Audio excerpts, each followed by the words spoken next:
Hey everyone, welcome back to Two Spot Monkeys Live. Joining us here for episode 74. I'm Tom, joined as always by Jim. Jim, how are you? I am good. I think mostly the frog in my throat has left from last week, so occasionally my voice catches or I do cough. I'll try to mute coughs, but feeling a little. Well, I wasn't feeling bad last week, but hopefully I'm sounding a little more myself today than I did last week. I don't know. I didn't listen back last week. I don't know if you listened back to last week's or not, Tom, but I download every week so that we get the download count, but I don't necessarily always listen back. So hopefully I sound a little better today. I think you do personally. This last week's been a blur, so there's a good chance I did listen to this show and I just can't remember. Like we were talking about right before we hit record today. It's Friday. We're recording on Friday. I couldn't recall if I watched all of Raw this week or not. Again, that says something about me and also about the product. Right. I was going to say there are two sides to that coin in that specific instance for sure. Well, today we're just kind of doing a freestyle episode for those who are listening, and going to probably wander around wrestling a little bit and talk about different things. We didn't have anything that really screamed like, okay, thankfully WWE didn't fire a whole bunch of people this week. To the best of our knowledge, it's early on Friday morning, so you never know. That could still happen today, but they haven't done that. I think there have been some newsworthy things that have happened, but I think we could talk about them through. Tom, we didn't mention, but I think you have seen all of AEW this week, correct? I have, yes. And I have as well. I actually originally told you I would not see it before we recorded, and I didn't get a chance to update you and say that things changed last night, and I had more time home alone than I thought. So I was able actually to finish AEW and most of NXT this week. I still need to see the finish to Styles Waller. I'm about halfway through that match, but I have a rough idea what I think might happen there, but I don't know on that. But let's talk AEW. I don't remember now if we talked to them last week much, but I know for a while there we were pretty WWE and New Japan and other thing heavy. So I've seen some varying, I don't know varying, but some comments on this week's show specifically. What was your thought, Tom, on this week's show and kind of where AEW has been recently? And then at some point here, I also want to talk about Battle of the Belts. So just to reset, just kind of as an entry point, when we had recorded last week, I had seen all of Dynamite, and we had talked a little bit about the world title match, which again was a big, that's right. a big deal. Arguably one of, if not the match of the year already for 2022. You had not seen the main event yet, which you did later, and I loved our exchange through message later in the day when you were like, "Oh my goodness!" when you saw Rey Fenix get injured, unfortunately. But again, it's a dislocation and right. not a break, so that's great. And how lucky that it was. I mean, because it looked like a dislocation, yes. But often when it dislocates that badly, there's also a break involved. And we've seen that, especially in leg injuries with people like Dak Prescott and others. And, oh, man, it looked really bad. I'm glad. I haven't heard yet how long he'll be out. But well, even Monday in the national championship game with Alabama and Georgia, the Alabama's receiver in the second quarter had a wide open catch, caught it with his back to the end zone, turned around and ran and planted wrong and jacked up his left knee. So yeah, I mean, stuff happens freakishly all the time. So anyhow, we hadn't gotten through all of AEW last Wednesday because of where things were at. Then of course there was Rampage on Friday, which saw the main television debut of Jake Atlas, who also ended up getting injured in that match with Adam Cole. And then the Battle of the Belts, and then AEW this week. So I apologize. I wanted to reset that. No, that's restate your question about what you were asking in regards to AEW. Just what do you think of this week's show? But maybe we can start by backing it up. Maybe we'll go more chronologically because I think there is some things to say about Rampage last week. I think there's definitely some things to say about Battle of the Belts, and then maybe we get to this week. Sure. So I thought Rampage last Friday was fine.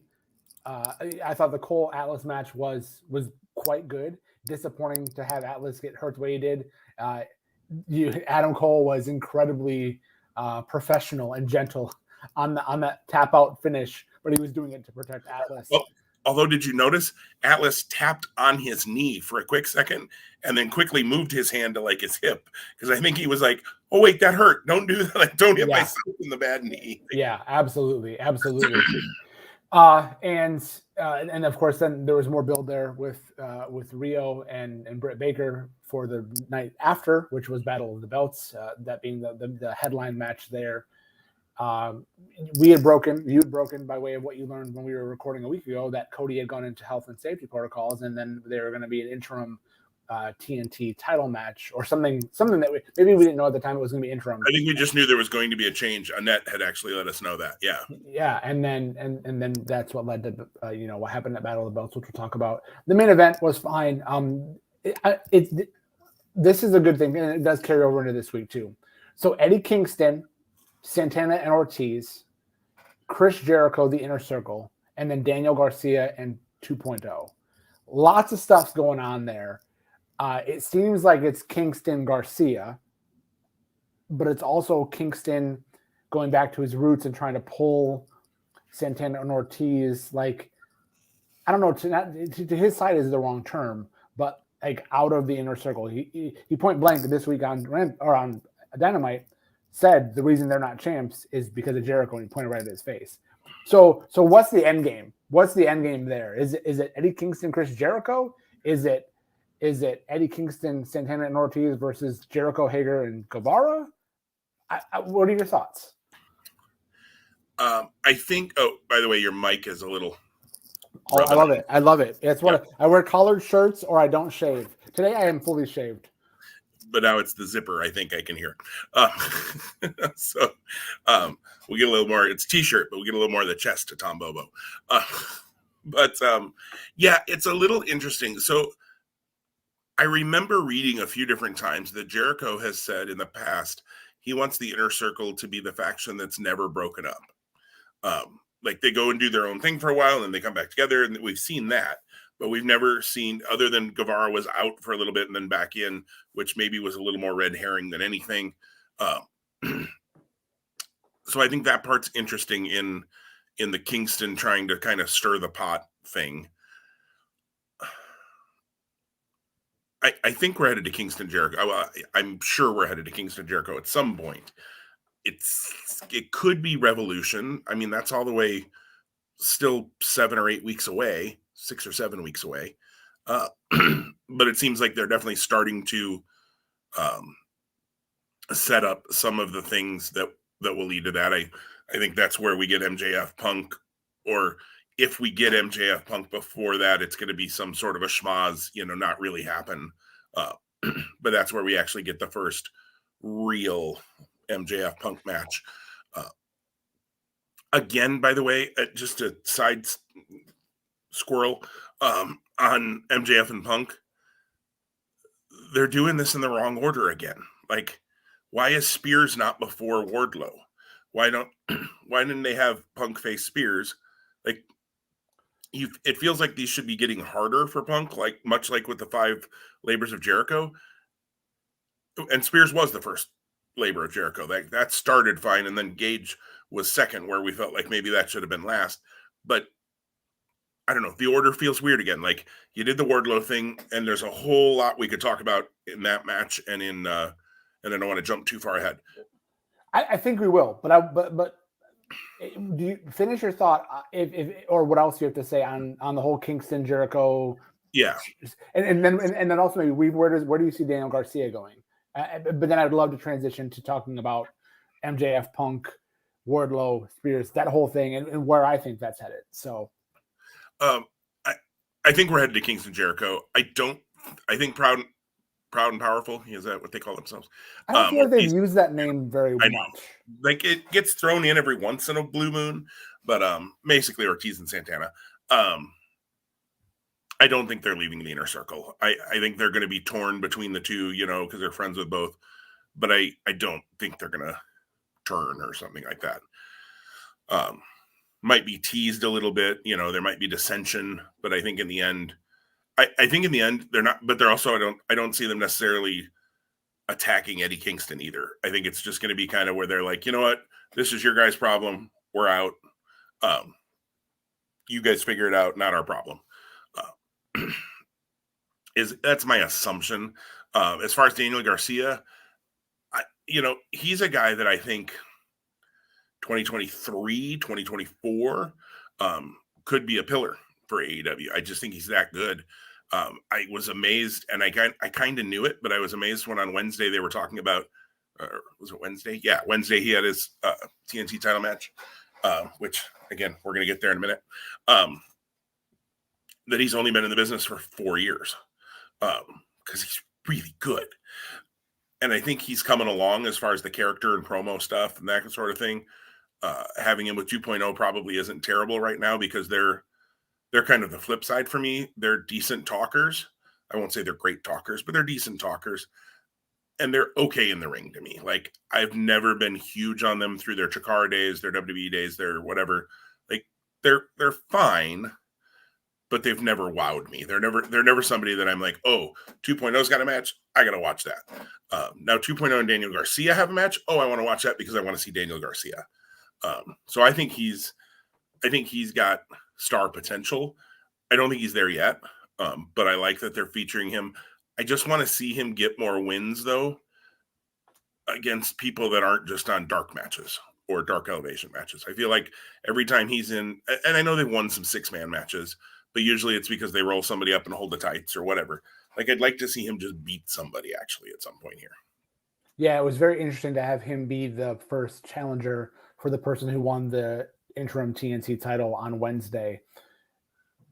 I don't have a good alternative suggestion beyond him in terms of someone who is credible, but I do think it's interesting to have him challenge and not be successful. I thought there was a chance that he could have been successful, to be quite honest with you, the way that match played out. But we'll talk more about that in a moment. Before we get to talking about that, I think there was a way they could have avoided that. But sure. Before we talk about MJF, Punk, and the cast of characters surrounding that, let's talk Battle of the Belts. I know you had and again, I'm trying to stick chronologically. So Battle of the Belts was Saturday. It ended up being a 1-hour special event for AEW on TNT.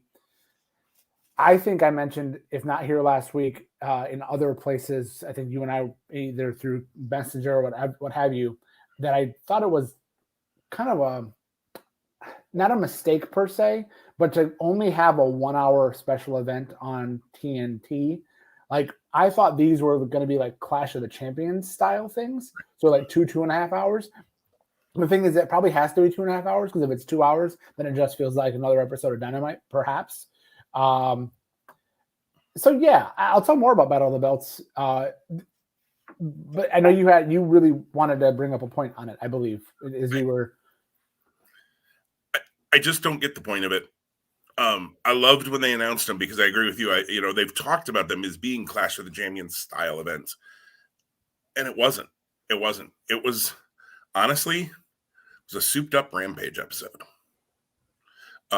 It was a half of an okay Dynamite episode. Like, and I don't know, maybe if Cody and Sammy could have had their match, it would have felt a little bigger, but nothing felt like, I know they built up, they did an okay job building the whole Riho Britt Baker match, but at no time did I actually think they were actually going to flip that belt.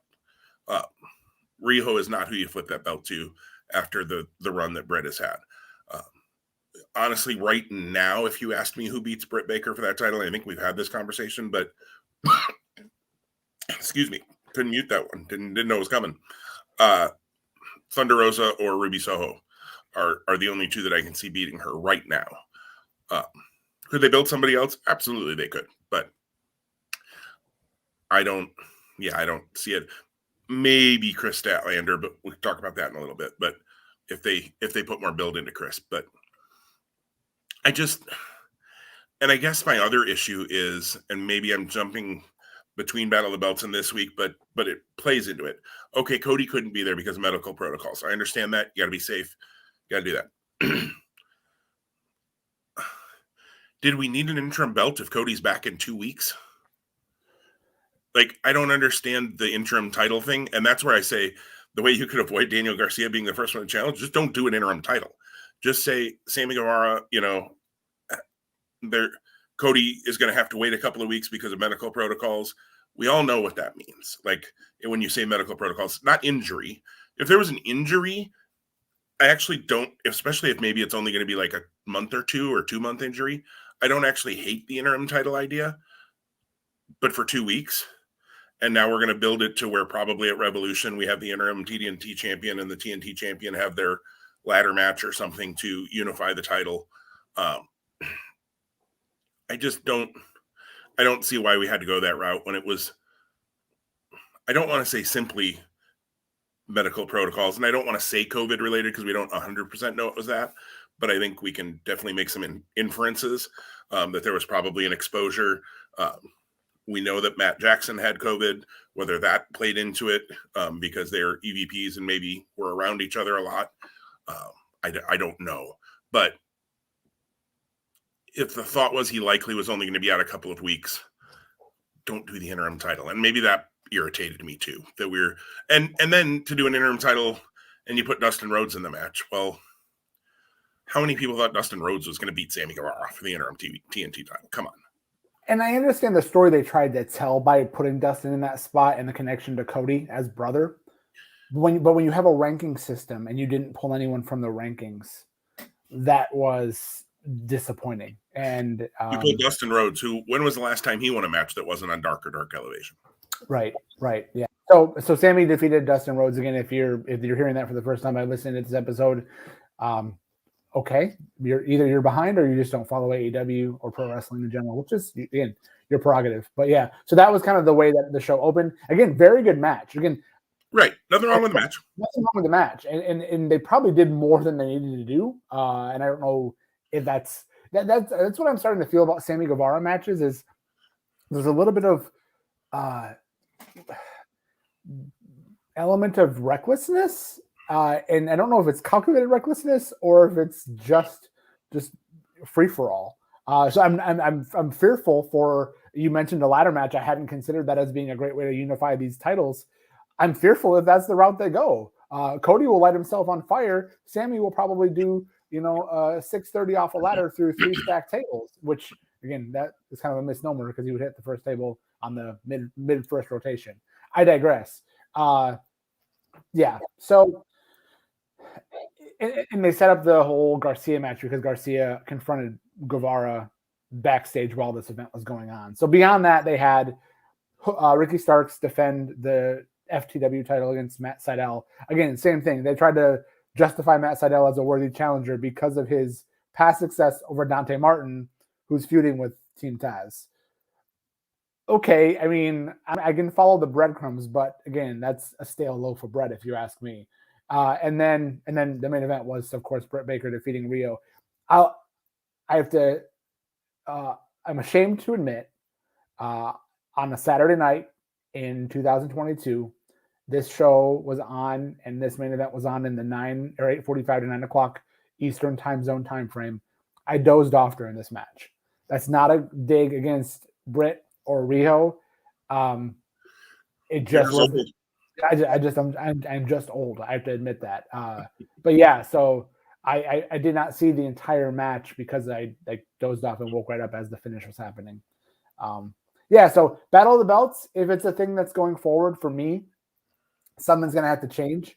Again, I would have liked to have seen all of the titles. Knowing what we know about what happened on Dynamite days earlier, it would have made it really difficult because of the number of championships that were decided or on the line then. If you're going to have a show, though, called Battle of the Belts, you really do need to have every title focused on and featured. Or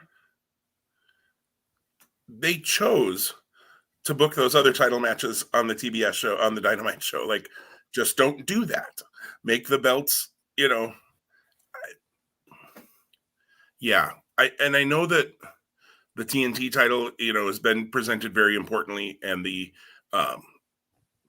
women's title has been booked very importantly. The FTW title isn't actually a recognized title in AEW, although they still have FTW title matches, so it's kind of a little bit odd the way that they book that. But I don't know. It's just like, it should have felt bigger to me, especially for the first one. And again, this is going to be a totally unfair comparison because nostalgia and rose-colored glasses and history and all of that. this was the first Battle of the Belts.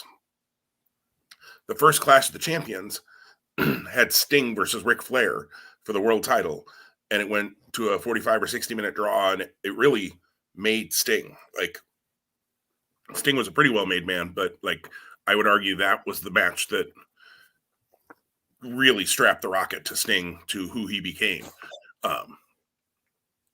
There definitely was nothing like that on this show. Well, and it was too much of a good thing for AEW last week in that regard of having your debut Dynamite on TBS, which you really wanted to load that up and get eyes on a new channel. Same show, but new channel and a new initiative launched.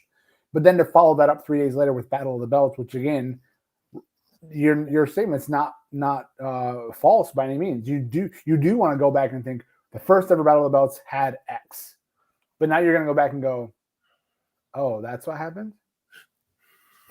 Yeah, no, 100%.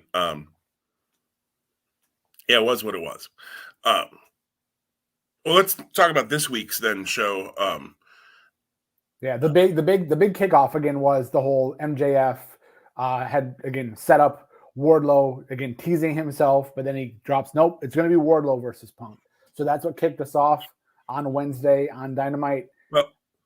Well, before that, we did have story time with Adam Cole, baby. Yes. Yep. Where I thought it was interesting that we got really the first on-screen pairing now of Adam Cole and Britt Baker together. And I thought it was kind of fun that she jumped in before the Bucks were going to kiss Adam Cole on the cheeks. She jumped into that, which I thought was kind of funny. Further dissension. Right. I love the dissension they've got going between the Elite and, I don't know, the Undisputed Era. Let's just call them that for now. They have not given that trio a name other than he kind of calls it the Super Elite with everybody. And again, we go into the Elite, the Super Elite, the Super Duper, sometimes Elite, the Extra Elite, and then you got Brandon Cutler. But I'm loving what they're building there, and I liked the Britt Baker thing. I like the mixed tag they've set up. I think Chris Statlander is somebody they should push a little bit more, so I like that.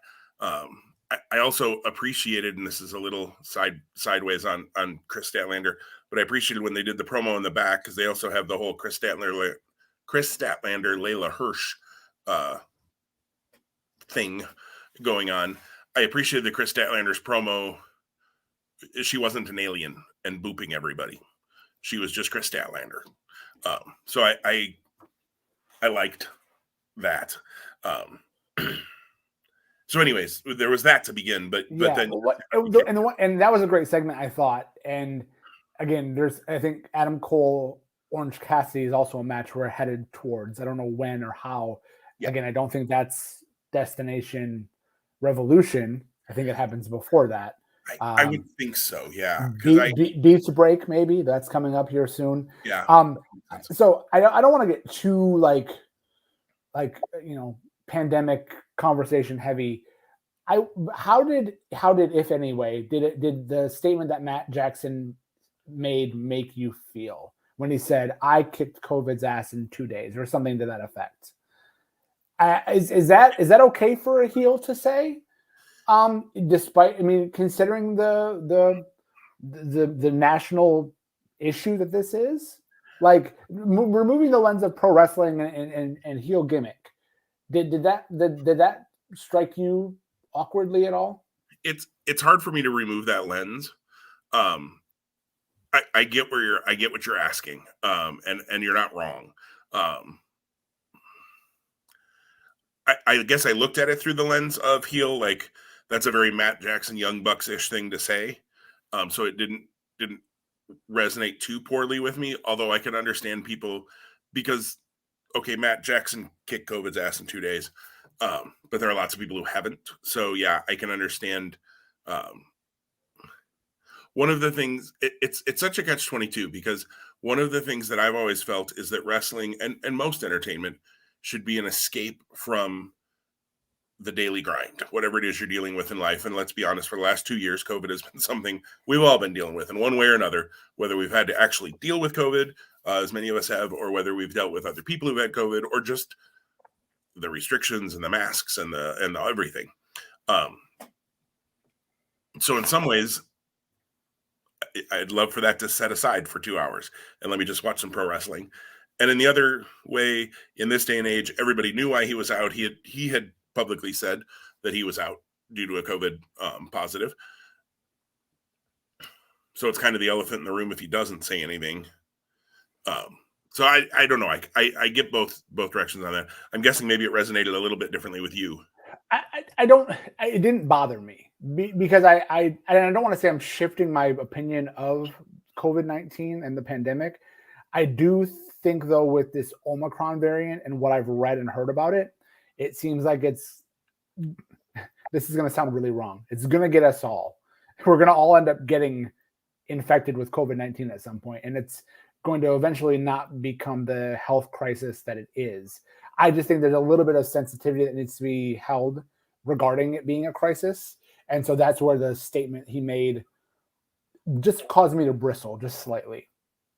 So yeah, I'm not going to not support the Young Bucks because of it. And I want to say that I believe in the past it's been stated or reported or confirmed that either both or one of the Young Bucks has had COVID previously. So again, but I believe you're right. My daughter's boyfriend just got infected as she did for the first time. He's now had it twice. So he's had it twice in 9 months.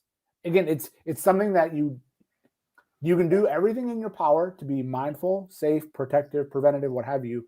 And unfortunately, you may still catch it. I don't want to diminish it and say it's like the flu, but it's kind of like the flu. People do get the flu. And again, the flu at one point was a pandemic as well. And then now, after years and years and years, the world just lives with it. So don't want to get too deep down that. That's not what we're here for. I just thought, again, it was when he said it, the word struck me. So I just wanted to ask your thoughts on that. And yeah, sorry for the down note on this week's episode. We're going to keep it all pro wrestling centric and on the uptick. I can't say it's going to be positive because we're going to talk about MJF and his machinations next with, again, bringing Wardlow in. So you started to say when we were kind of recapping last week's Rampage, you pivoted a little bit to say this doesn't make sense to you, and I see your point of view. I don't know that I agree and here's why. Let me give my rationalization. MJF is just so obsessed with CM Punk. He literally just wants him taken out in the worst possible way. Well, what easier way in his mind to do that than to bring Wardlow out first, right? Sure. He wants to just eliminate CM Punk. And I think that story was being told really well on Wednesday with the numerous power bombs. A problem that I had was MJF mandates that Wardlow take him out and powerbomb him through the table. Why did Aubrey Edwards not DQ Wardlow at that point? That was a really big gap in logic for me. I understand referee leniency, but I don't know that AEW has done a good enough job by saying, it's referee's jurisdiction or referee's discretion. And I don't even remember if that was mentioned on Wednesday night. So that being what it was, and two, our friend Rob, who got in a good conversation with me about the logic of that match. Why does Wardlow not want the win? That is a career-defining win for him. Yeah, he's the sheep, for lack of a better term, even though he's looking to stray from the flock of MJF. He's the sheep, and he continues to cower and not yet stand up to MJF. And therefore, because of that attitude, Punk hooked him with a small package. And I don't know if you saw this online at all. Someone tweeted it out, I think, in the last 24 hours. The end of that match was identical to the finish of Bret Hart Diesel from either King of the Ring or Survivor Series 95.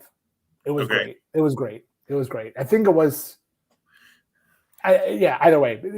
Kevin Nash had powerbombed the crap out of Bret Hart, much like Wardlow had done to Punk.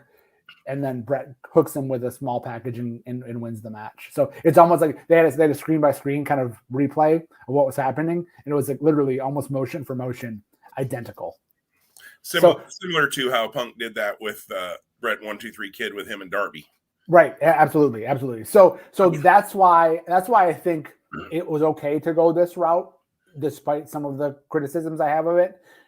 Interesting that it's going to be Sean Spears next, and how is that going to mean more? Like, is Punk going to come in damaged? He should, obviously, because of what happened Wednesday. But then how is that going to allow Spears to get the advantage? And then what will MJF try to do to get one up on Punk if that's what's going to happen? I think what we end up getting, and I apologize, I'm not giving you any chance to respond. So please accept my apologies in advance. I think we're going to get MJF Punk announced for the upcoming February event in Chicago, because I think they're going to say, and which, before I finish my thought, it's a fine line to walk. They're going to announce that match, I think, but then it's not going to happen. Something's going to happen where Punk gets taken out in his hometown, and that's what gets us to Revolution. Because I also feel like, again, Revolution is, I think, 6 or 7 weeks away, like you mentioned. It's going to be really hard to get us that far without them both being on TV every week. I think we get through Spears Punk on next Wednesday, which is the 19th. And then I think 2 weeks after that is when they're in Chicago. The match doesn't happen, but I think Punk gets put on the shelf, and you don't see Punk perhaps for 2 or 3 weeks because of injury. And that's what gets us to their eventual in-ring clash. So that's where I'm thinking and seeing it's going. I have no clue if I'm going to be even close to right, but it seems like that's the trajectory they could be on. I want to know why we're not getting Punk versus any of the FTR guys, because those would be great matches. And maybe we will. Maybe that is part of what gets us there too. Although FTR's kind of got their own thing going right now with, with the Briscoes. But also that should be the focus. But yeah, right. Lee Johnson and Brock Anderson. Watch out. Yeah, I think Lee Johnson and Brock Anderson are the avenue. I think the Briscoes show up next Wednesday, especially with the way the Twitter promos have escalated this week. And FTR saying, we'll pay for your flights. You come on down. I mean, just great promos between both of them on Twitter. And I don't think it's by mistake that those have ramped up this week. And then you have this match with FTR next week happening. I love that they said it's an open challenge. So y'all come into our open challenge. Right. I think it's very possible that we pan to the back and Brock Anderson and Lee Johnson are laid out. And then all of a sudden, if they could get Give Me Back My Bullets to play, that would be phenomenal. If there's someone who can, it's TK. It is. And be interesting to see. I mean, I know they were able to use it in GCW. I realize broadcasting on TNT is a lot different than Fight TV. But that's the one. That's where we're headed. If they can hold that till Revolution, wow, that would be a heck of an addition to the pay-per-view card. But I don't care. I'm gonna watch it whenever it happens, regardless. So, and I don't know if I mentioned before, but Revolution falls on my anniversary weekend. Now, granted, it's anniversary year 22. Again, every anniversary is important, and I love my wife to death. Careful. Karen might download. We don't know. I just don't know if I'm going to be able to pull off Revolution on the actual night that it's scheduled. Yeah, I was going to say, let me just go ahead and end the heartache for you, as our friend Chris would say. You ain't watching the Revolution live, buddy. That ain't happening. And so we'll keep that in mind as we move forward when we make our picks in early March, and then when we come back to talk about it the next week, hopefully you'll have had a chance, and I'm sure you will have. But by the time we talk the next week, to have seen it. Well, considering how I disliked the BR live feed last time, and how it was available on Fight TV on demand after the fact, if I have to go that route, I might just wait. Right, absolutely, because Fight has been great. I have already ordered Terminus for this weekend. We're going to talk about that in a little bit, but and I'm looking forward to that. I want to hear from you on MJF and Punk and Wardlow and all that. So I like the way you laid that out. Actually, that makes more sense. And maybe had they told the story a little more of why he chose Wardlow first, and maybe if it was fine, Wardlow, you couldn't get the job done, then Spears, you're up next, you do it. Even a line like that might have helped me not have that feeling, maybe. So I like the way you explained that. Thank you Thank you for bringing AEW creative a little more full circle for me. Well, funny story. Not that I'm advocating for it, but I would be open to it. I've heard that AEW doesn't have writers. They do have creative, but they don't have writers. Now, again, and I know that's a fine line, and writers in the WWE world have been far too involved. Right. But I do think that you need someone who's captaining the ship of the storylines with things like that, because those are details that I think fans pay attention to. At least we do, right? And I don't think that we're alone in this idea of logic and investment and so on and so forth. And AEW has built up a really strong fan base who cares, but I think they care more than just about great pro wrestling. I agree, and I think both companies, most companies, could use, I would call it a continuity manager, like somebody who can help with those pieces and who can help go, well, hang on now, this doesn't make sense because 2 weeks ago, we did this, so we need to be, or if we're going to do this other thing that doesn't make sense, we need to be able to have a piece to bridge that, and this is why it makes sense because, I don't know, insert thing here.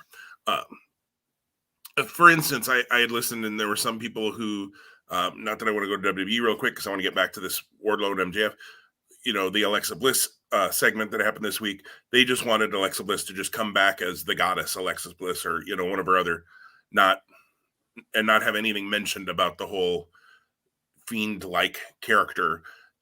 You can't do that to me. Like, you have to at least bridge a gap. So they're at least bridging that gap there.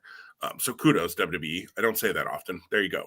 I realize you could have just never done that character, but you did. So now you got to bridge the gap. So I like how they're stretching this out.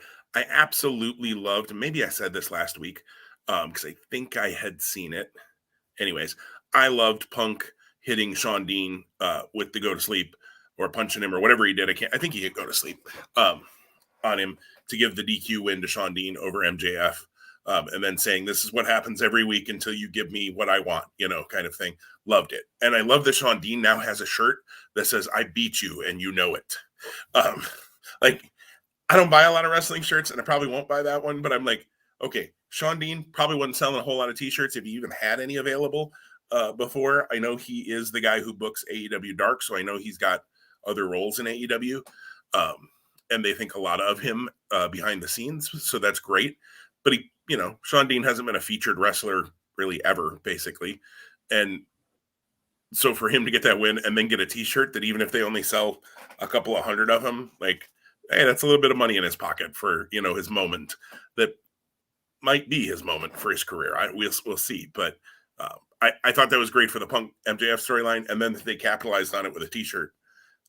Brilliant. Just brilliant. So I've really liked how they played it out. I love that in Wardlow losing, I would have agreed with you. Wardlow should have been DQ'd for putting him through the table, and that would have been an out to give Wardlow the loss, give Punk the win, and not have Wardlow actually get beat. Although the way they did it, I don't think hurt Wardlow at all. In fact, I think it put a little more heat on. If Wardlow would have just pinned him after any one of the 7 or 8 power bombs, it would have been over. But instead, MJF kept pushing him, which gave Punk enough time to come up with a way to hit that small package. I also love that Punk crisscrossed his legs across Wardlow's other leg. It was a small thing, but if you're Punk is smaller than Wardlow in, I don't know, height-wise, but at least in bulk. So for a smaller guy to hold the big guy in that small package and not have Wardlow be able to just power right out of it, I thought that was great. And I after you say that now about Brett and Diesel, I'm 99% sure that Brett did that to Diesel as well, which again makes total sense. Smaller guy. So I'm enjoying it. And I got to be honest, when MJF and Punk actually have that match, probably at Revolution, I think the roof's going to blow off the place. I mean, this has been one of those matches that that everybody thought of right away when Punk came in. Like, when that, I said it, when that happens and those promos happen, and the promos have been really, really good. And now the storyline they're telling, making us wait for it. I like that, because sometimes AEW is guilty of it. WWE is guilty of it. They just hotshot things a little too fast.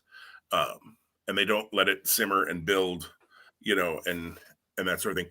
I think eventually Daniel Bryan, who I did it again, Bryan Danielson, Adam Page 3, when that happens, and it will down the road somewhere, I think that's going to be huge because now they've told a story and they've got more story to tell. Now they can go off in other directions now for a little while and then come back together. That's great storytelling. And welcome back, Lance Archer. I'm glad he's back. I missed Lance Archer. I enjoy that guy. And I know he had a really bad concussion, so I'm glad he's healthy more than anything. But interesting comeback for him on Wednesday. Yeah, I'm loving the MJF thing. I do think there were some holes, and I agree with you. And I think you said it here. I apologize. I know you said it on the Facebook group that we're a part of. I do think they need to flesh out what, besides money, what does MJF have over Wardlow? Like there has to be something more, because why does he take the crap he takes? Because there'd be money. Like Wardlow has now built himself enough of a name. Like it can't be that, oh, if MJF fired you, you wouldn't have a job in AEW. That makes no sense. Why wouldn't Tony Khan sign Wardlow to AEW? You know, if Wardlow's contract is with MJF and not AEW in storyline, well, why wouldn't Tony Khan just sign him then right away? Like, so is there a clause in the contract that says if he gets fired, if MJF fires him, he can't work for AEW ever again? You know, or something. I mean, like, again, there's a little line you could throw in that goes, oh, he really does have it over him. And it would make MJF that much more of a scumbag. Right. Absolutely. Which is perfect. That fits his character. And as much as I think the roof's going to blow off the place when Punk and MJF finally meet, I hope that's not where Wardlow turns, because I don't think you have to do that in that match.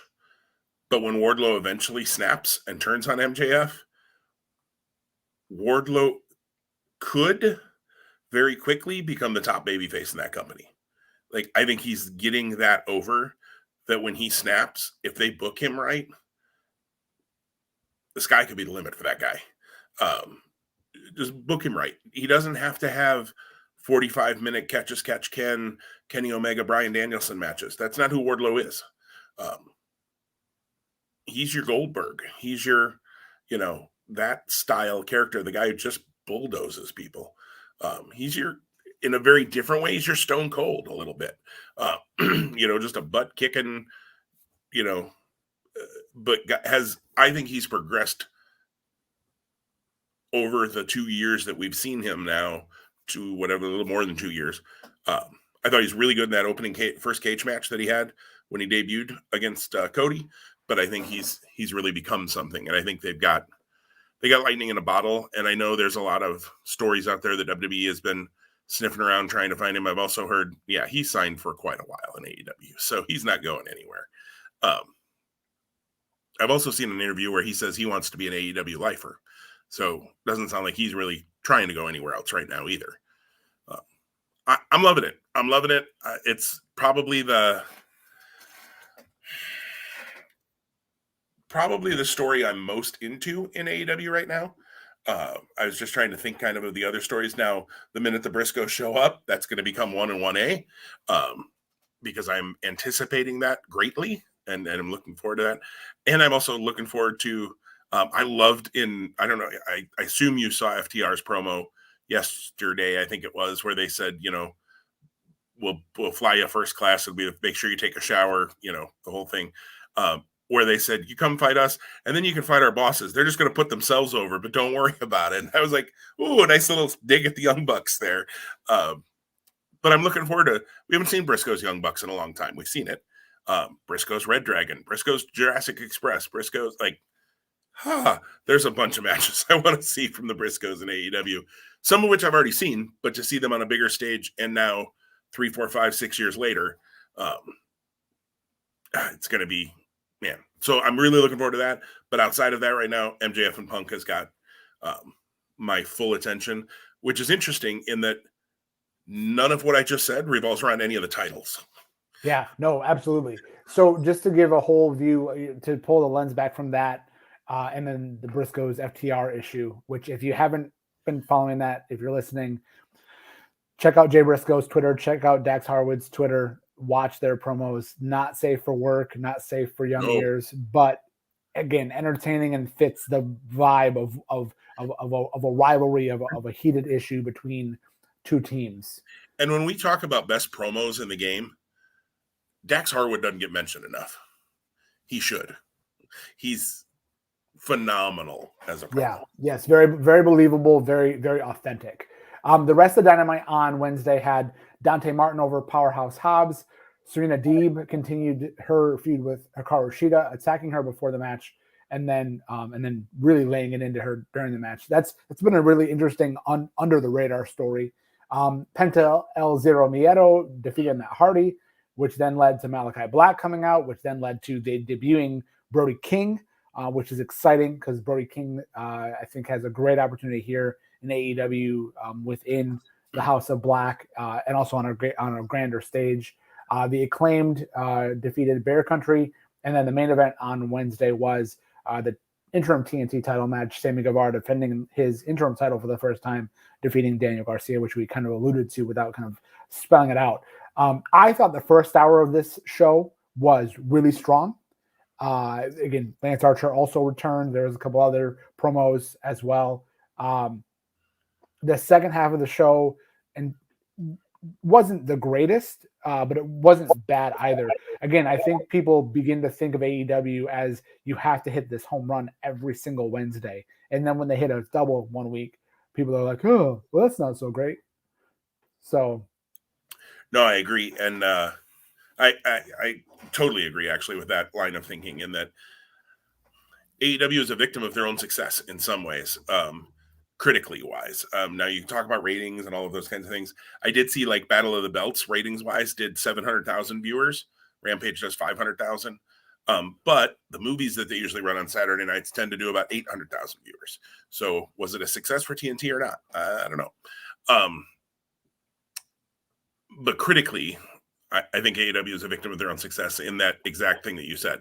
They have these blowaway shows, which I'd say last week was pretty dang good. I mean, anytime you have that Hangman Page, Bryan Danielson match that they had, it's going to be hard not to call it a good show all the way around when the first quarter of your show is that good.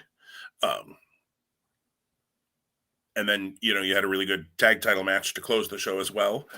So basically half of your show, roughly, was eaten up with those two title matches, which were excellent to very good. So yeah, it's hard to not call last week a great show. And so there's always going to be come down shows, in between. But when you start here and you only come down to here, it's still really good. And look, if WWE could give me shows that were at the level of this week's Dynamite every week, we'd probably be singing praises, because it's the other way there. When your shows are down here off the screen and then they come up to here, they seem like they're the greatest show ever. AEW's got the other problem in that they're going to have those shows. I thought this show was just fine, though. I thought it was good. It was nothing was like, oh, Jesus, what was that? Well, and with Beach Break around the corner, I think Beach Break's 2 weeks away. You kind of have to like lower the bar at the always known beach home of Cleveland, Ohio. Mistake by the lake, right? But yeah, like, so you have to kind of bring expectations down, whether intentionally or not, so that way you can raise them back up for that event. Because I'd imagine some things big are going to happen there. I don't know. Is that where we get the Acclaimed versus Sting and Darby Allin? Which I don't understand. I almost didn't want to bring that up, but I do want to bring that up because the Acclaimed are the number one ranked team, so they should be fighting Jurassic Express. But I feel like they're going to lose that before they get that chance, because they're going to fight Sting and Darby Allin. I agree. Yep. No, 100%. And I did like Christian's comment to John Silver and Alex Reynolds, though, about like, yeah, we were looking for a top 5 tag team. When you see one, let us know. Even though they are, which Cage should have known that. But yeah, the Acclaimed Darby Sting thing is a bit strange. Their booking of Darby and Sting in general is a bit strange. I feel like it's, oh, we're fighting these guys. Okay, now we're fighting these guys. Okay, now we're fighting these guys. Like, it's very free flowing, kind of like this episode. Yeah. And yet Darby and Sting are undefeated as a tag team and never get ranked, or seem to never get ranked and never get a title shot. So And I think they don't give him a title shot, though, because you don't want to beat him yet. So, and if you give him a title shot, what are you going to do? Put the belts on him? Maybe. I wouldn't do that, certainly, especially when you just flipped him to Jurassic Express. I would let Jurassic have a good run here with them. So, yeah, I don't know. But I'm enjoying AEW. I like what they're doing. Anything else on AEW we want to hit, Tom? Let me think. I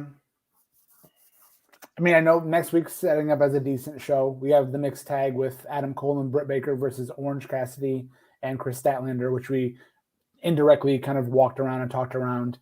They definitely teased the Red Dragon versus Young Bucks, which I'll never forget. Yeah, they had a fantastic match at Ring of Honor, I think in 2016 or 2017. And I think it was May, so maybe Super Card of Honor-ish or something along those lines. That was phenomenal. So I would love to see them duel again. The idea that Revolution will probably be a 10-match card and you won't be able to catch your breath seems very realistic to me at this point in the game. Oh, agreed. And yeah. And there's still we're going to have the exact same conversation that we have about every AEW pay-per-view, where we're going to have 10 matches and we're going to be like, look at this card. It's crazy good.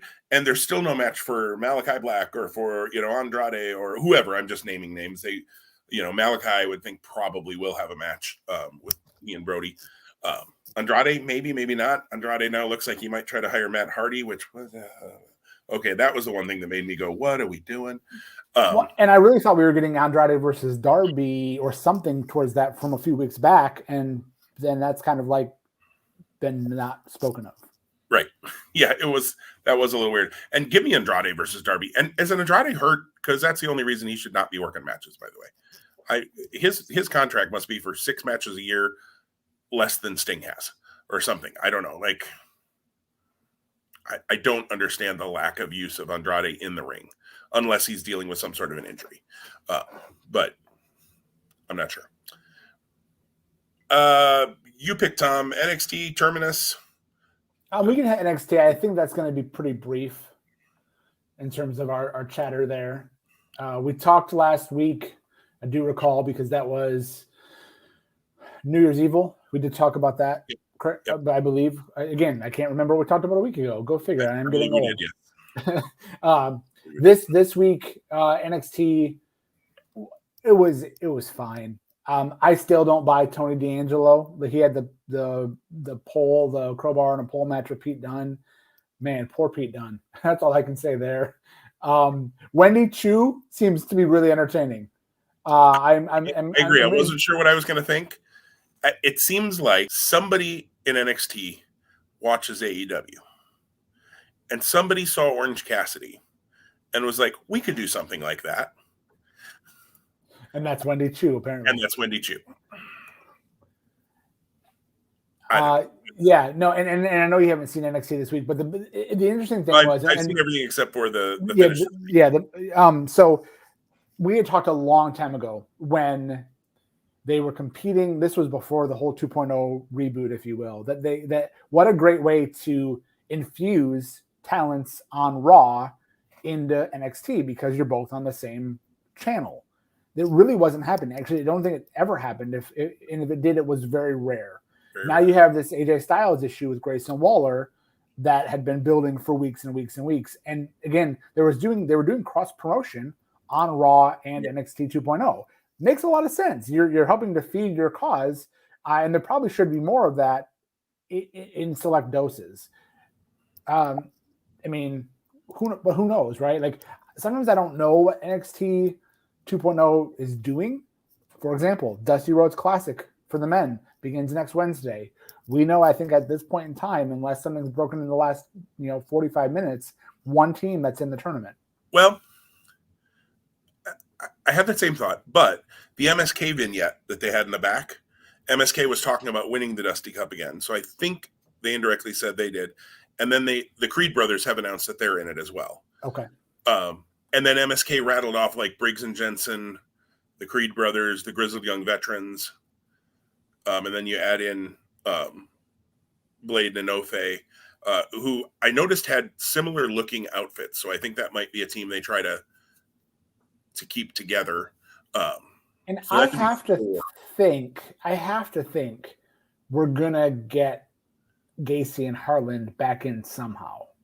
Even though they didn't qualify, didn't play in on Wednesday. But who knows? And Jack at time you would think probably gets in.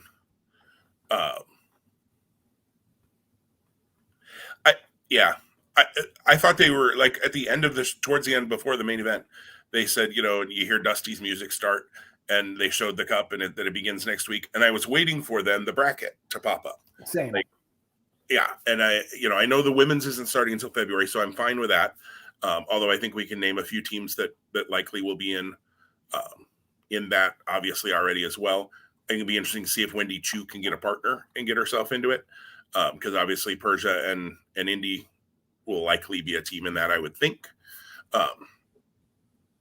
But yeah, I'm interested to see who fills out that bracket. I'm also and in the women's, there's usually a couple of teams that you're like, well, they're out in the first round, I am also, and God help me, I'm about to say these words. I'm interested to learn who paid the fine and got Von Wagner's suspension lifted. Oh, it was Robert Strauss or whatever his name is. Oh, well, I'm sorry. That's not true, or that's not proven. But that's my hunch. Because wasn't he kind of scouting him? He was kind of scouting Von Wagner. Yeah, Robert. Robert Stone. Strauss, but same. I knew it wasn't right when you said Strauss, but I couldn't come up with the right name either. So Robert Stone. Yeah. See, and that would be. I was really hoping it could be more interesting than that, but it's probably not. You're probably right. Sorry. Yeah. Way to ruin my hope, Tom. Wah, wah, wah. All right. I'm not as interested anymore in that story. Although I do think putting Robert Stone with Von Wagner would be a good idea because Von Wagner's promos are just terrible. So put somebody with him who can talk. Let him be the big guy who beats up people. I still don't know that they've got anything there. But if you've got any chance, you need to have somebody else doing his talking for him because his promos are bad. And I finally come to grips with his forehead. So when he comes on my screen anymore, I don't want to run away. At least he's a heel. So if you want to punch him in the face, it's good. Yeah. I mean, that's good. I feel like there was something else with NXT. I like the Sola Sikoa build and with Boa involved. They had a nice brawl, I thought. Let me look at the results here. I got them up. And NXT 2.0 just seems really weird for me. When you think of like the Pete Dunnes and the Santos Escobars and the Cameron Grimes of the world, and then you on the flip side have the meatheads. And right. I'm not going to name anyone, but there's a bunch of meatheads. There is.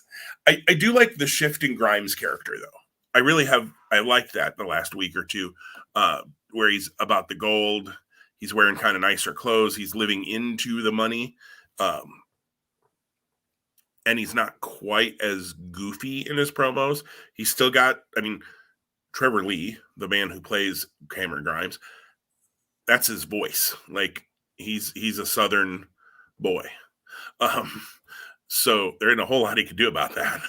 So I've liked this like twist though, and sign me up, Cameron Grimes and Carmelo Hayes. I don't think Grimes is winning that title, but that'll be a really good match. Hopefully they get a couple of them out of them actually, because I think those could be really good. I think it'd be interesting to see who is the next challenger in line really for Braun Breaker as we move towards whenever the next special is, whether that's a Tuesday night, like a New Year's Evil has been, or whether that's a premium live event for NXT.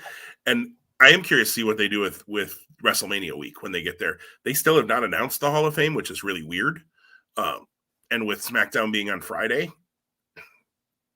that, you do the Hall of Fame on Thursday, you could. And then you have SmackDown on Friday, you have WrestleMania Saturday, Sunday. Do you bring NXT back to Wednesday, or is there a special on Tuesday and then you have nothing on Wednesday and Thursday? I don't know. The WrestleMania week is going to be an interesting calendar.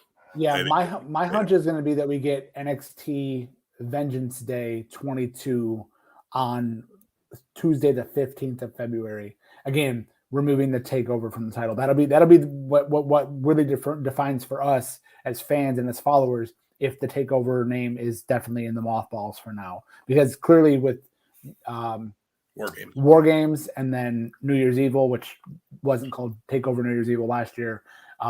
Last year Vengeance Day was called Takeover Vengeance Day, and it did air. It did air on the 14th, which I forget. That was a Sunday, so that was Sunday. Yeah. Yeah. So Takeover, yeah. But I could see them. And maybe this year it falls on the 13th. Maybe instead of it being on Tuesday, which is kind of, they keep like Great American Bash and New Year's Evil on USA, and then they do again premium live events. They won't do one on the 13th because that's Super Bowl Sunday. So that is correct. You're right. You know what? There we go. Halftime Vengeance Day. Halftime Vengeance. Hey, a halftime heat. That was fun back in the day when they actually did. Like the Rock Mankind one was fun. When they did just stupid stuff, it wasn't. So yeah, Grimes. That was the other thing I just wanted to say was I've liked that shift in his character. I think that has more chance to make it on the main roster if he ever moves up. And I hope that the one good thing we get out of NXT 2.0 is that when they move people up from NXT to the main roster, they actually give them a chance. And now that Bruce Pritchard is apparently overseeing all the creative, including NXT, there's still an NXT creative team, much like there's a Raw and SmackDown. I'm hoping that because NXT operated in its own universe, and obviously they've dismantled the crap out of that thing, and have now, brought it under the big umbrella. I hope that the one good thing we can get from that is when people move up, they're actually treated better than they have been over the last few years, because we can go on a whole rant about NXT talent that yet again gets brought up and nothing done with them. Tony Storm, hello. So hopefully otherwise, what was the point of the change? I mean, if you're not making it, it seems like you've made it your developmental again, truly your developmental again, then make it that and develop guys and bring them up and treat them as something. So I hope that's a change that we see. And I don't know whether, Grimes has avoided the cuts, so it seems like they must like him a little bit. So we'll see. I don't know. Terminus, I just wanted to kind of touch on that. That's happening this Sunday. It's Jonathan Gresham and Baron Black's new promotion, we think. There was question around, is it a one-off? Is it a promotion? I think if it's successful, which they've sold out whatever the arena is in Atlanta, that they're doing it in, not arena. It's probably not, I wouldn't bet it's at a Salvation Army Croc Center. So, so I live 5 blocks from our Croc Center here, okay. And I can't imagine a pro wrestling event happening there. They have a really great gymnasium, so I would imagine that might be what it looks like. I guess we'll find out Sunday. I haven't ordered this yet. I really want to. I really want to order this, and then I want to order GCW versus the World the following Sunday from the Hammerstein. Yep. I have the money for it. I'm really fighting with kind of give it my full attention and also, and we'll talk about this in a moment, competing with the NFL playoffs, which I have no horse in the race. What happened? I have no horse in the race, but I do love the NFL. So I love pro wrestling. I almost said like pro wrestling, which would have been, if I love the NFL and like pro wrestling, then that kind of seals the deal. Tells you everything you need to know. No, I hear you on that. I have ordered Terminus. I intend to order GCW the World. And then there's Royal Rumble the following week. So the next 3 weekends, there are shows that I am interested in. So Terminus. So, okay. First of all, let me just tell you about my dream. I teased before we hit record that I had a dream last night about Terminus. I had a dream that at the beginning of the show, they announced somehow, and I don't remember from my dream, some details are fuzzy, some are more clear, that they were changing kind of the focus of Terminus. And it wasn't going to be modern day grappling, but it was going to be, they wanted a little bit of everything. They wanted classic pro wrestling. They wanted striking. They wanted attitude era. They wanted all of this. So to usher that in, the main event was being changed and was no longer Jonathan Gresham versus Josh Alexander. I assume that's the main event. They've never really said that's the main event, but I assume it is. It was now going to be a mixed tag match. And I assume it's because I watched Dynamite last night. They set up the mixed tag, that I had mixed tag in my head. I don't know how this mixed tag came to be, though. So here's the tag teams that were going to be in the mixed tag main event in my dream about Terminus last night. It was going to be Jonathan Gresham and Scarlett Bordeaux versus Jordan Grace and Hulk Hogan. Oh, okay. So I did not know Hogan was going to come there, and that really threw me for a loop. So now I can draw some ideas of how that all came together in my head. I did happen to see on Twitter yesterday that Scarlett Bordeaux got a cover on a fitness magazine or something. So, okay, I get that I had seen something with her recently. Hulk Hogan, I'm not really sure what happened there. I did see he had a stupid comment recently about COVID shots and Betty White and Bob Saget and their deaths. So perhaps that was still lingering in my head somewhere. I guess Scarlett would have covered the Attitude Era, even though she wasn't an Attitude Era star, but like her character very much would fit in the Attitude Era. Obviously classic Hogan, yes, and then modern day Jordan and Gresham. But yeah, there was what I dreamed the main event was switched to for Terminus. I will go ahead and lay any amount of money that somebody would like me to on the fact that will not happen on Sunday. And I want to be really clear. You said that was a dream. Brother, you're lying. That's a nightmare. Right. That's right. Hulk Hogan versus Jonathan Gresham. There's a match nobody ever wants to see. That's not going to work for me, brother. Nothing against Gresham because I think he's one of the best in the world, but Jonathan Gresham will come up to Hulk Hogan's like thigh. I mean, Hogan's a big dude to begin. I mean, forget pro wrestling, forget, some of the dumb things he's done and some of the ways he's been awful as a human being at times. He's a big dude. And Jonathan Gresham, not a big dude. Yeah, Gresham was on the Jericho podcast in the last week, and great episode if you haven't listened to it yet. It talks a lot about Terminus. He acknowledges is the wrong term. He confirms that he's the same height as Rey Mysterio because he's met Rey Mysterio in the past. So Jericho is able to then make a connection and going, oh wow, okay, so you're not a big guy, but again, you don't need to be a big guy in the current era of pro wrestling. This isn't 1986 WWF. I think it's interesting, and just the way you said that, I can totally hear Jericho saying, okay, so you're not a big guy. I think it's been interesting. I don't listen to Jericho's podcast very often. Most of the time I do it when somebody, yourself included, says, hey, there was a really good episode of the Jericho podcast with so-and-so, and it's somebody who interests me. I went back and I listened to the Carrie Silken interview because of your recommendation, and I didn't even know it was that's who he had on. I probably should follow him on Twitter or his podcast to find out at least who he's got on, see if they interest me each week. It amazes me the couple of times when it hasn't been somebody that he's worked with directly, a WWE guy, how much he doesn't know about that person or what they do. Like, even in the Carrie Silken interview, there are a couple of things that I'm like, if you did a modicum of research, Jericho, you would have known what Carrie just shared with you. They weren't like major behind the scene things that maybe you wouldn't have known because you weren't following Ring of Honor super closely. I understand that. But I mean, if he didn't know Jonathan Gresham wasn't a big guy, like, Jericho, come on. Well, and the irony is, Gresham had been booked for the upcoming Jericho cruise.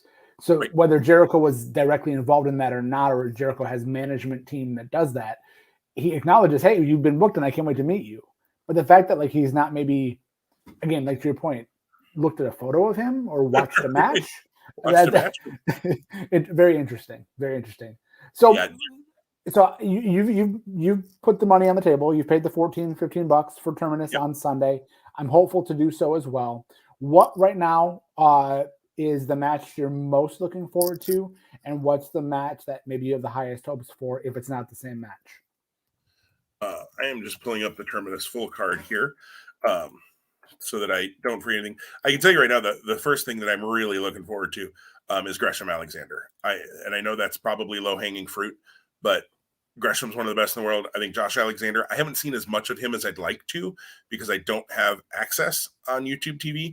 I really hope they will get that at some point because I'd frankly like to watch Impact a little more than I do. But I have to work a little harder to get it because it's not on my TV package. So and not available. It's not like, well, I could just add another $5 tier and I'd get it. It's not on YouTube TV.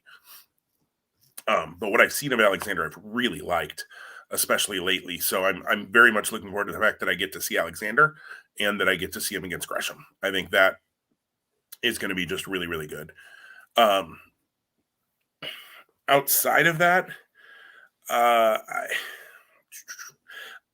this is going to sound weird. So in a modern grappling setting, I'm interested to see Moose versus Mike Bennett. And I'm more interested to see that than I was Moose versus Alex Coughlin. So I'm actually, not that I'm happy Alex Coughlin's off the card because of either injury or medical. I can't remember which. I think injury. But Bennett is somebody who I never get real excited about a Mike Bennett match, but then I watch them and I'm like, oh yeah, he's actually pretty good. I think back to the Bennett Gresham match.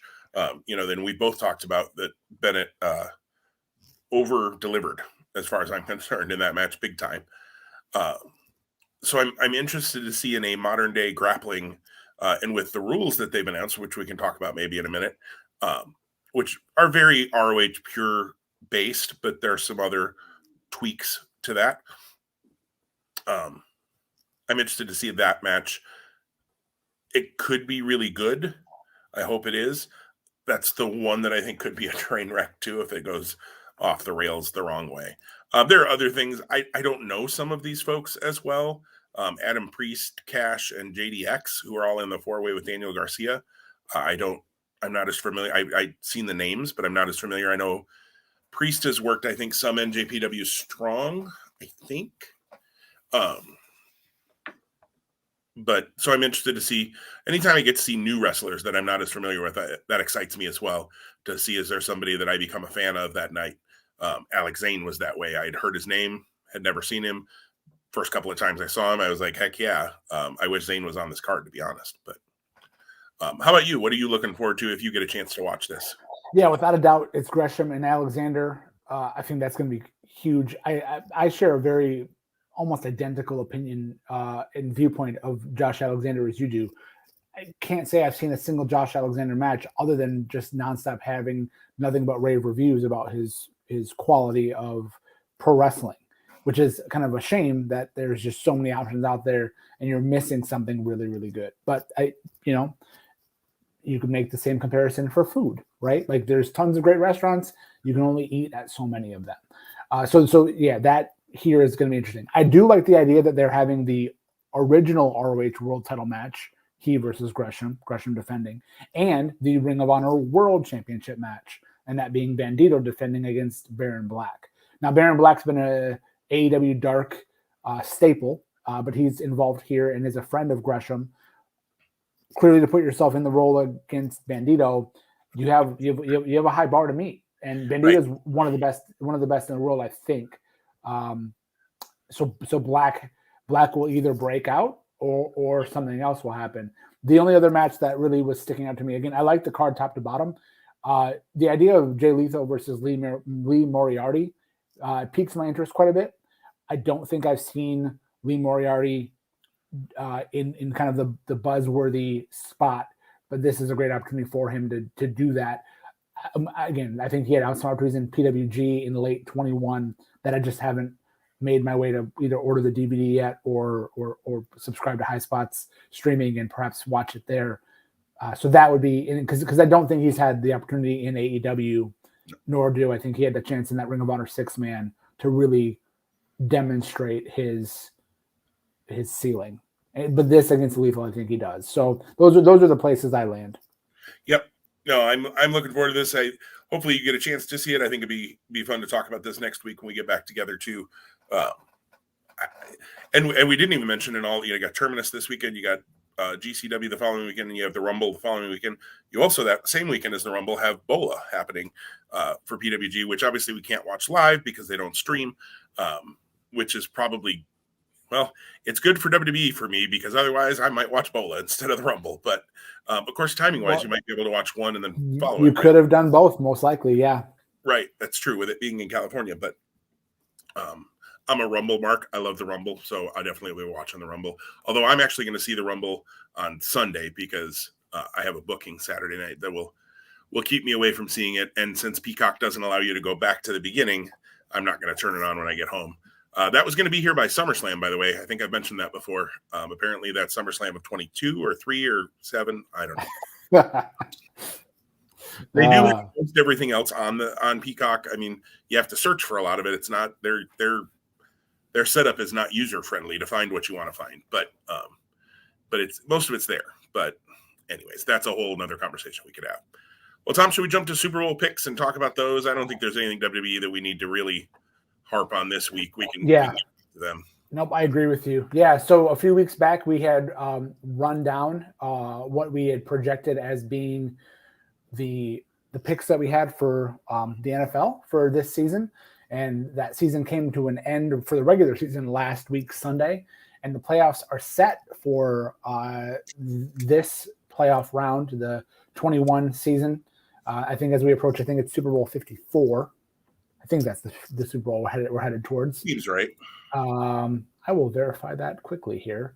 But yeah, so the wild card matches start Saturday. They go Sunday. And stupid ESPN is not telling me what number Super Bowl this is. Oh, well. Wild card matches start tomorrow, go Sunday. And then there's, for the first time ever, a wild card match on Monday night. I believe that is the first time. So we have the Raiders at the Bengals tomorrow and the Patriots at the Bills. And then Sunday we have the Eagles at the Tampa Bay Buccaneers, the San Francisco 49ers at the Dallas Cowboys, and the Steelers at the Chiefs. And then the final wild card match on Monday is Arizona Cardinals against the Los Angeles Rams. So back to Terminus for just 1 second. The San Francisco-Dallas game, I totally understand why it's got the 4:30 slot on Sunday.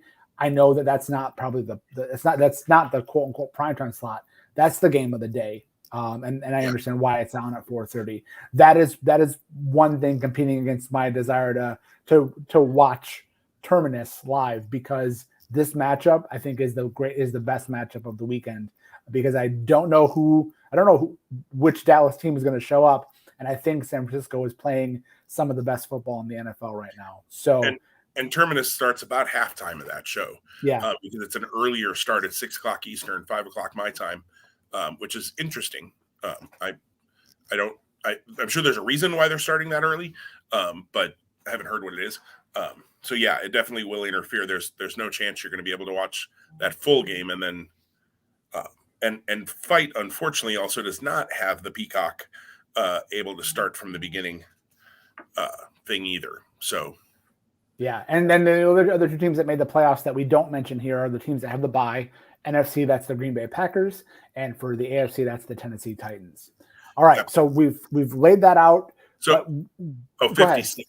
Annette just said it's Super Bowl 56, by the way. 56. Okay, I wasn't on the even number train, but you were. And I did just quickly. I have the Post-it note here that has our playoff picks that we talked about a few weeks back.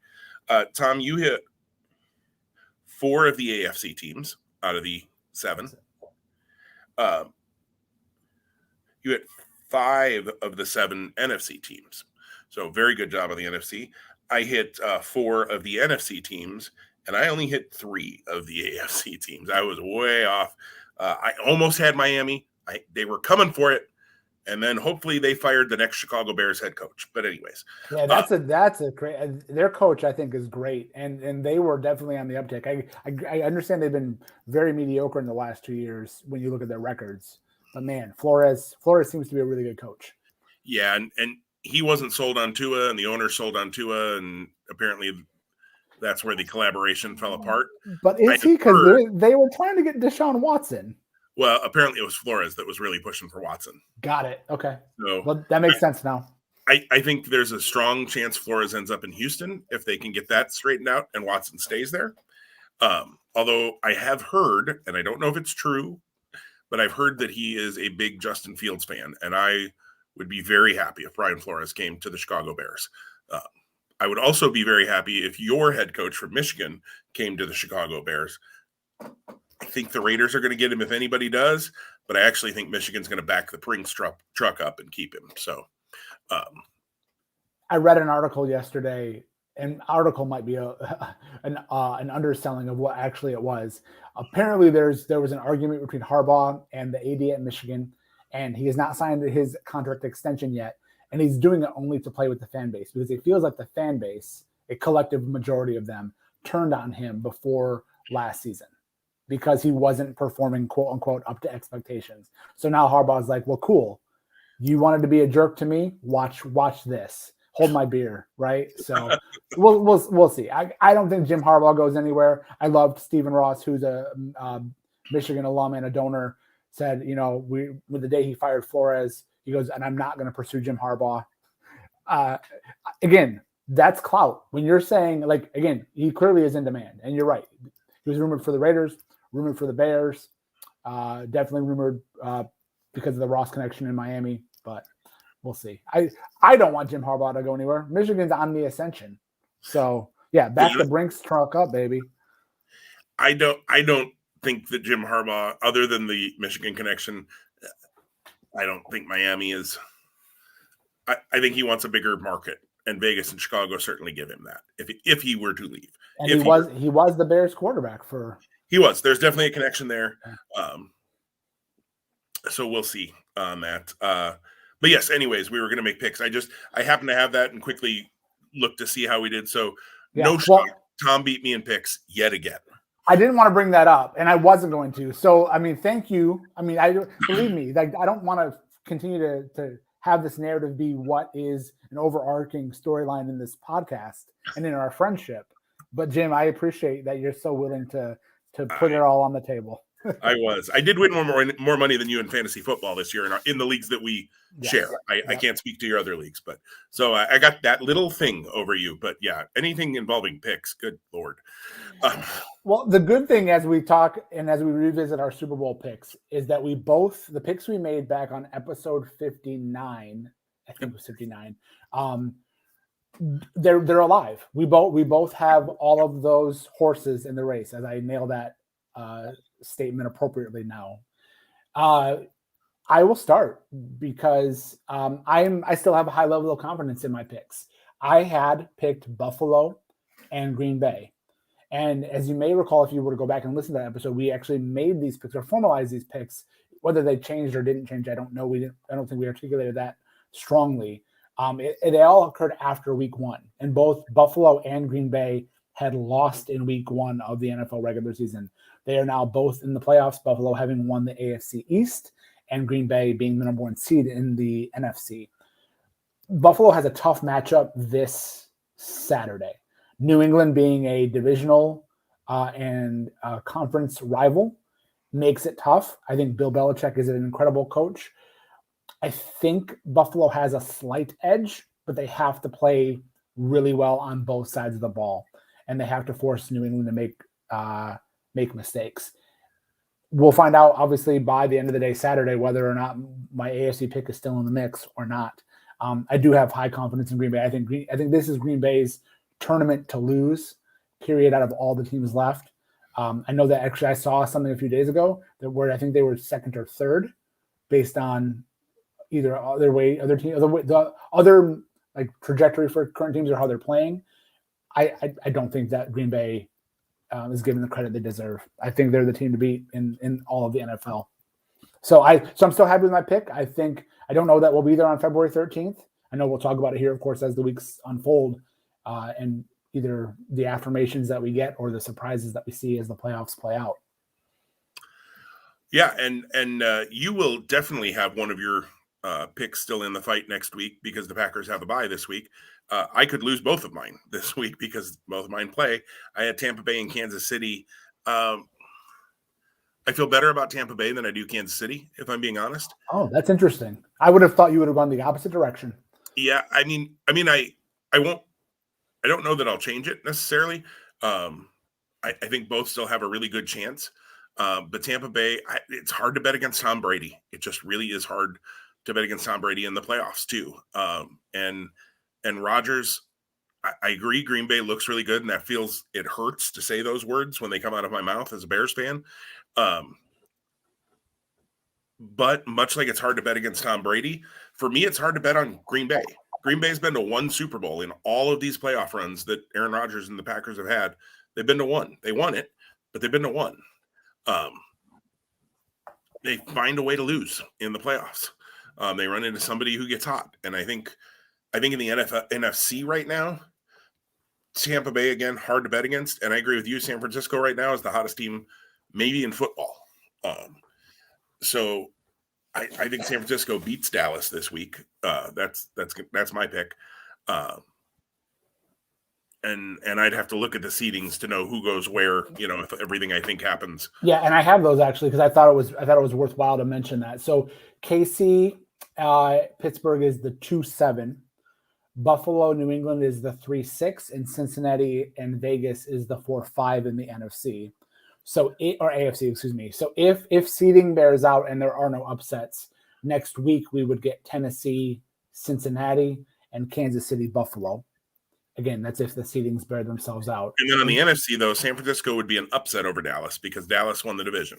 Correct. Yep. So it's Tampa, Philly, 2-7, Dallas, San Fran, 3-6, and LA, Arizona, 4-5.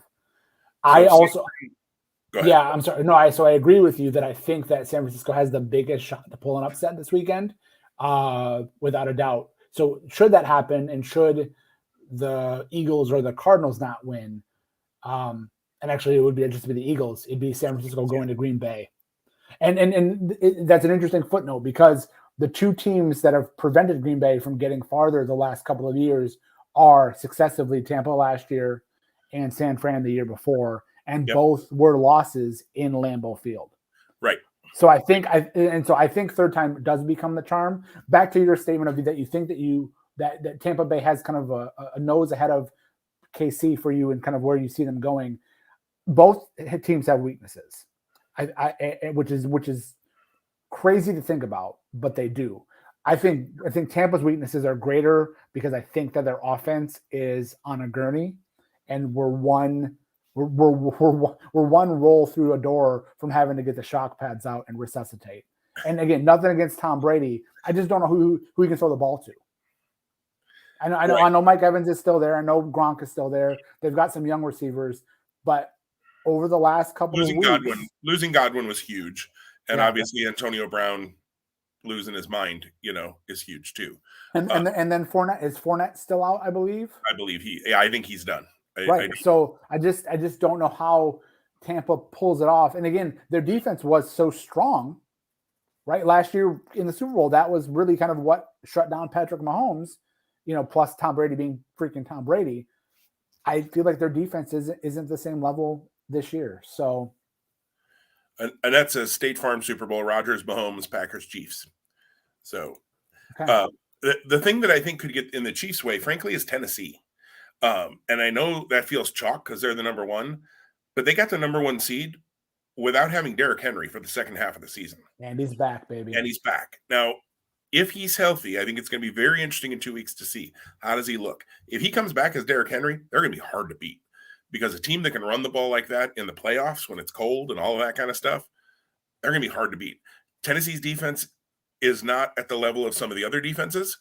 And so I think that's their Achilles heel potentially. Although they've played better than Fournette might play this week. I'm sorry. I thought he was done for the season, but Annette said Fournette might play. So that would be a huge shot in the arm for Tampa Bay.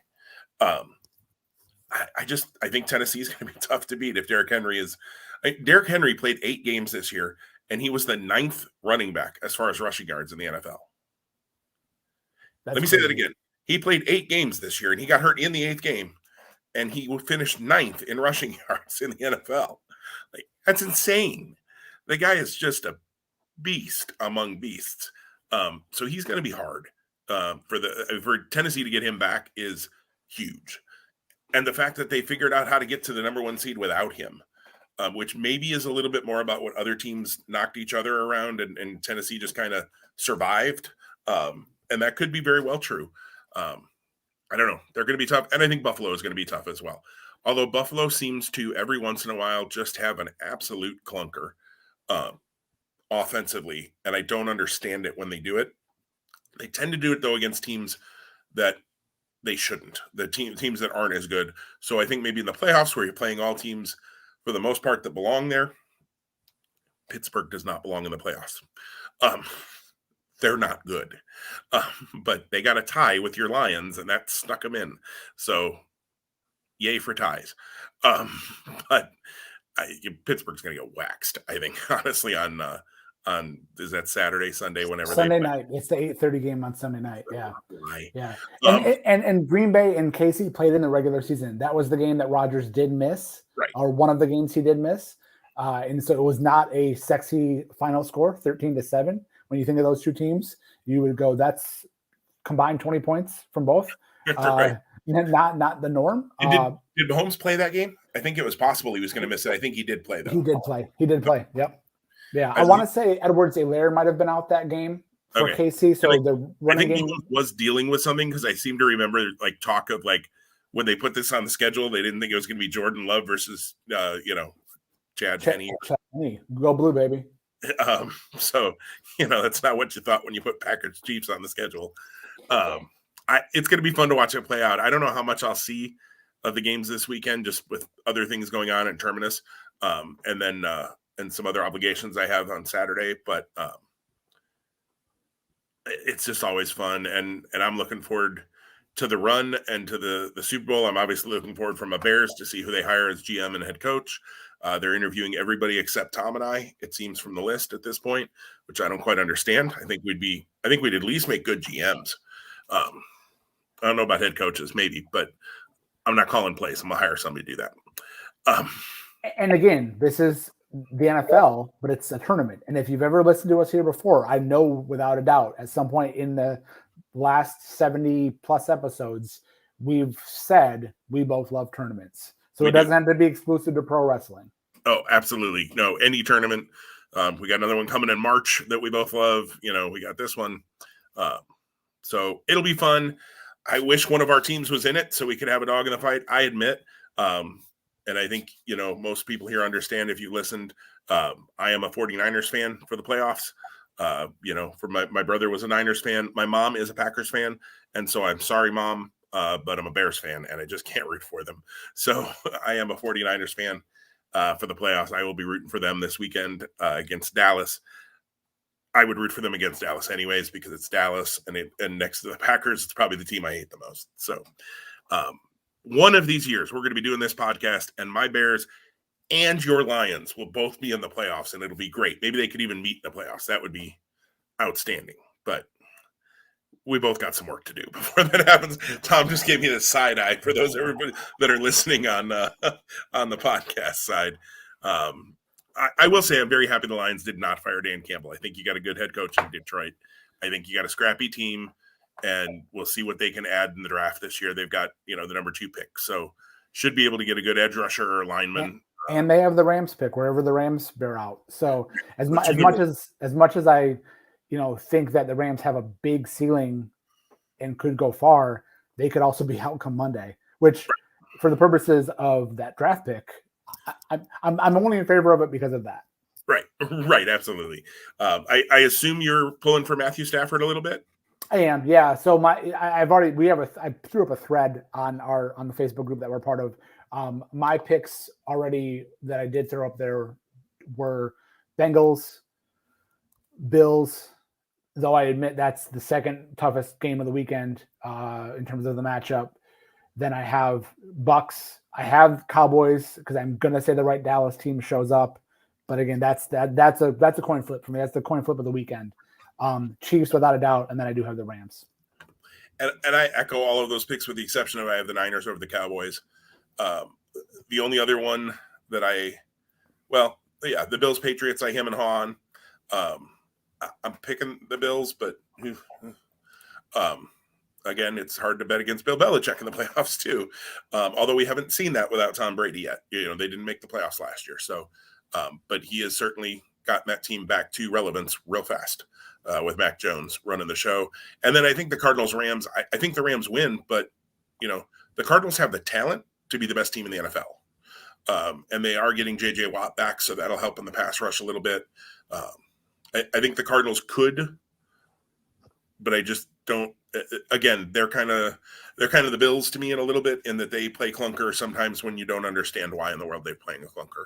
So maybe they've got another year or two to mature before they're going to really be what I think they can be, and what they looked like they were actually for the first 5 or 6 games of the season.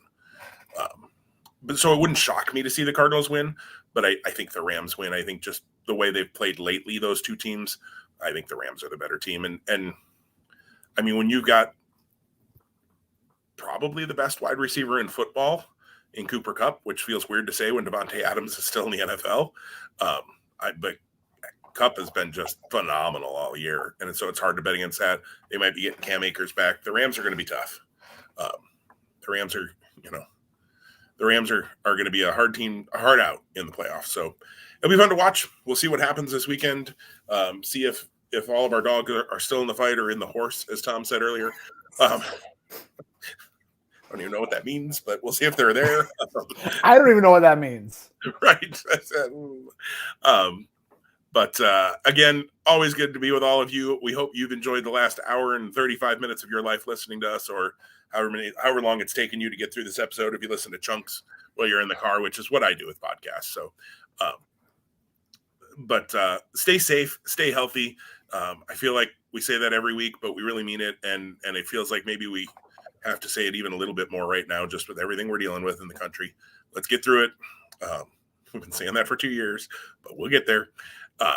Let's get through it. Stay safe. Enjoy some wrestling this weekend. Enjoy some football, or whatever else it is you're doing this weekend. Enjoy it. And we'll see you again in a week, or we'll see you or talk to you again in a week or so here on Two Spot Monkeys Live.